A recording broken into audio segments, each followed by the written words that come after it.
Welcome to Burlap Teachers. Enjoy the video.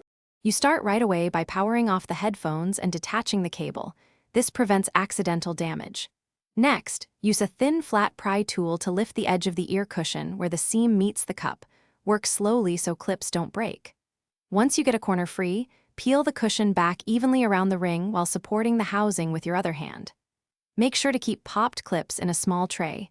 This saves time when reassembling. Once the old cushion is off, carefully clean any residue using 70% alcohol on a soft cloth. Don't soak internal parts. Then inspect the new cushion's mounting ring. Align it to the flange so notches and clips match. Begin seating at one point, then move opposite to keep tension even. This prevents folds and stress.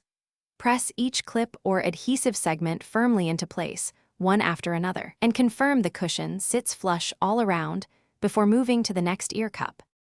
Finish by wearing the headphones briefly and playing audio at low volume to check seal and comfort. A proper cushion improves bass and reduces leakage. If you notice creases or muffled sound, remove and reseat the cushion starting at the worst area.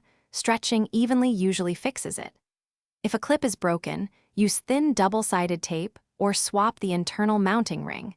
This restores hold without forcing parts. Make sure everything is dry and secure before extended use to avoid premature wear.